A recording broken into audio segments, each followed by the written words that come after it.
to Whiteboard Wednesdays, Real Talk with a Realtor. I'm Sharice Wynn, also known as the Agent Lady. And today, we are actually going to talk about how to decorate a large space.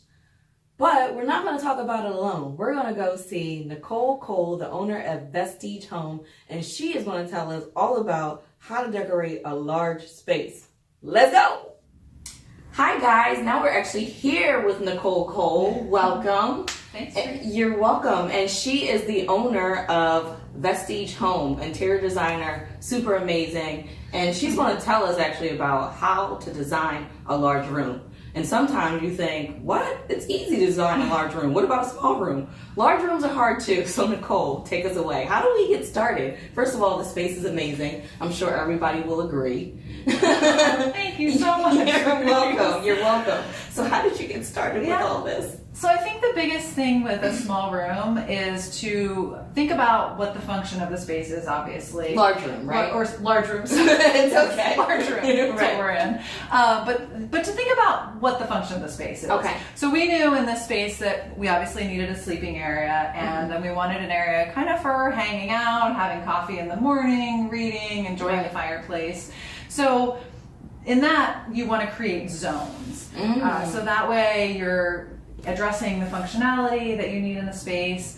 And so the way we did that is we have that sleeping area, we have the sitting area. We used separate rugs to define the spaces. That makes a lot of sense. So that was a big thing. And then obviously addressing the furnishings that need to be in the space to create that functionality. So we have a couple cozy chairs, we have a coffee cozy table.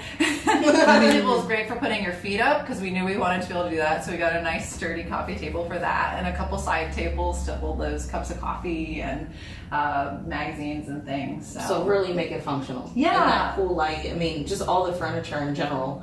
So are you like an IKEA shopper, or where are you going with some of this stuff? Because it doesn't look IKEA, right?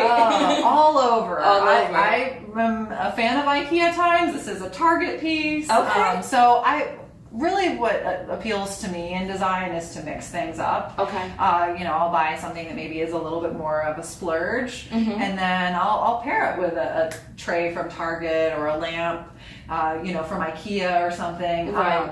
And I also think that mixing styles of furniture is really interesting. So I love to take like an antique piece. Our dresser is from the 1800s, and I'll pair it with something like mid-century, like the headboard there. Oh, and Shelby too?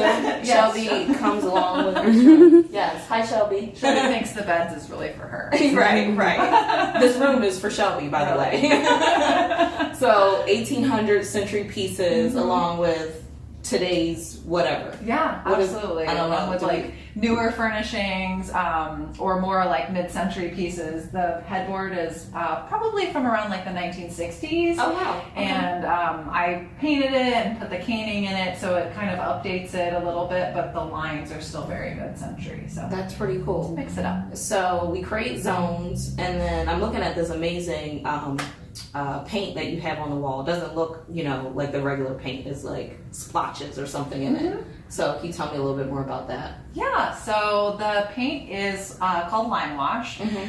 This specific paint is from Portola Paints. They're out of LA. Okay. And I had used it before in another bedroom project, and I just really love like the movement it creates, and it kind of has like that old world like plastery feel. Yeah. But you don't have to necessarily like be a super amazing faux finisher to do it. Okay. It's very, very easy to apply, and basically Lime Wash is the paint that existed before our modern day latex and acrylic paints. Gotcha. Because it gives the wall texture without having to use like the grass cloth wallpaper. Yeah. And obviously probably cheaper to do this than it would be to do that. Than wallpapering for sure. Yeah. And it's all there's a primer coat, and then it's you brush it on by hand, and you can kind of just do like a really random pattern, and depending on how you do that, you get different effects. So. Okay, you almost get like your paint skills, like you feel like an artist. Like, Yeah. So if you want to be an artist for a day, Lime Wash it is.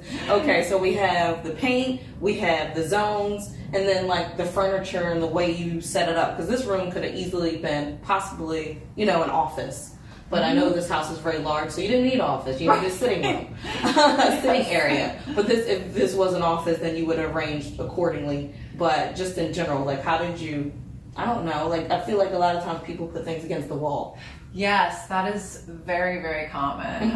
Most of my clients that I go into their homes, things are pushed up against the wall. So that's something I would also encourage people is that don't be afraid to float something out in the middle of the room, whether it's these chairs or maybe like a chaise or a bench, even floating a desk in the middle of the room if you have the space. Right. It almost, like, a lot of people think, like, if I put it in the middle of the room, it's going to make the room feel smaller. But in my mind, a lot of times it actually makes the room feel bigger because then now you have flow around that piece. And it kind of just feels like a little bit more elegant, I think, when you do float. Well, I feel elegant sitting in this chair in the middle of the room, so I think you were correct. And so went from paint to zoning to floating furniture. Is there anything else? Oh, I think we have to talk about maybe colors. Yes. Yeah.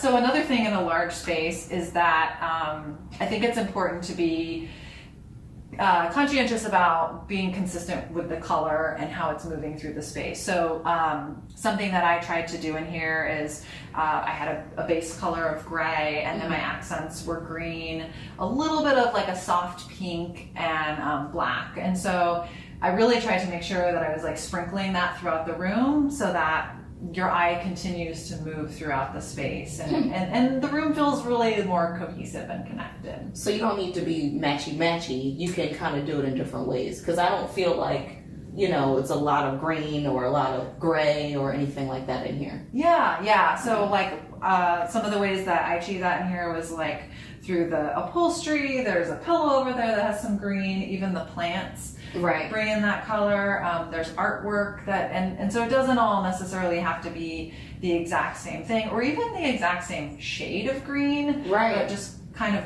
sprinkling that through does keep your eye moving. Well, that's pretty freaking amazing. And you just won the 1 week challenge? Is that? I don't know how this works.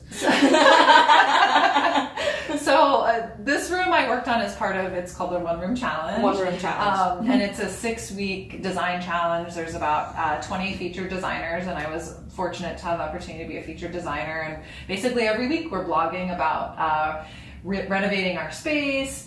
And at the end, everybody has completed spaces. So 20 bloggers, and then anyone can participate as a guest. Right. So usually there's like at least 200 guest participants, and that's how I started out. This is my 3rd challenge, and so I started out as a guest and then was able to be selected as a featured. Well, this room gets a high five.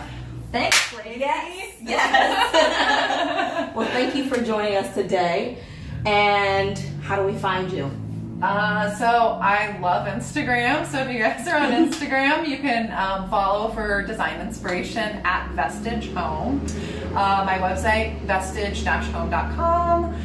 Facebook, Vestige Home. So, all right, yeah. Awesome. Well, remember, guys, friends don't let friends buy or sell real estate without the agent lady. Make it a great day.